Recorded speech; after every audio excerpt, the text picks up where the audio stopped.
Hello, welcome to my channel. Now the question says solve the equations 1 over x plus 1 over y is equal to 5 and 1 over y minus 1 over x is equal to 1. So we're going to be solving this fractional simultaneous equation. Now let me rewrite the first equation there as 1 over x plus 1 over y is equal to 5, and let me call this equation 1. And then from the second equation here, don't forget the first one here is 1 over x. So I'll also like to put this 1 over x, negative 1 over x, under the 1 over x that we have here. So rearranging it, I'm going to write this one first as negative 1 over x, and then this is positive 1 over y plus 1 over y, and that will be equal to 1. So I can call this equation 2. Now, if you look at these equations carefully, you observe that these two have coefficient of 1 and negative 1. That means their signs are the same, but 1 and 1, but different signs.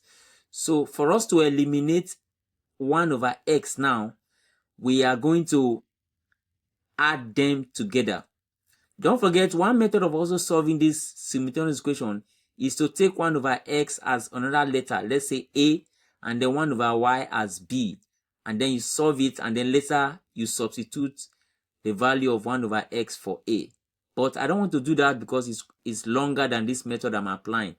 This 1 over x and 1 over x, they are like terms, so I can just use them direct. There's no need of using another letter to represent them.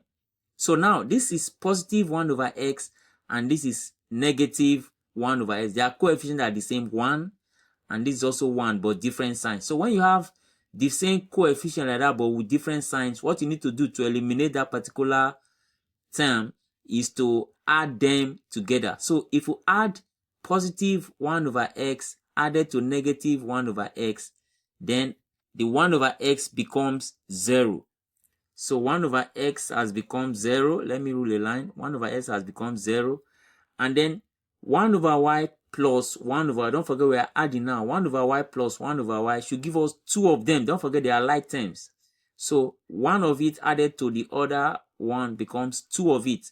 So I simply say 2 1 over y.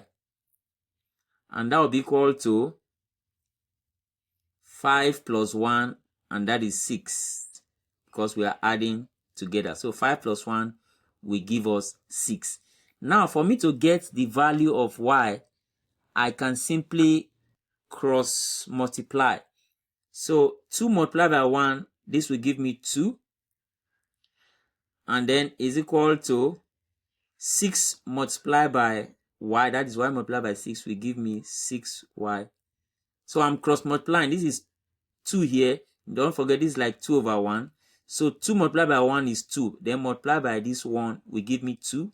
And then y multiplied by the upper one, 6, will give me 6y by cross multiplication. So the next thing for us to do is to get the value of y. That means I simply divide both sides by 6. And I divide this by 6. So 6 will cancel 6. And I'm left with y on this side. So I can try to write y first. And is equal to 2 over 6 in its lowest term.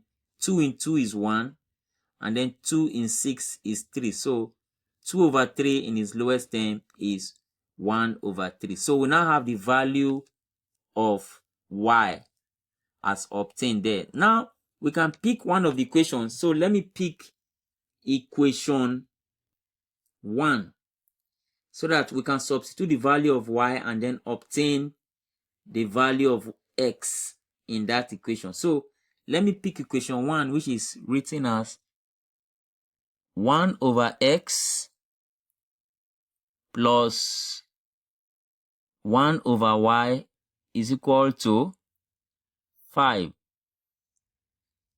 So for me to solve this now, what I simply need to do is to take 1 over y as 1 over 3 as obtained here.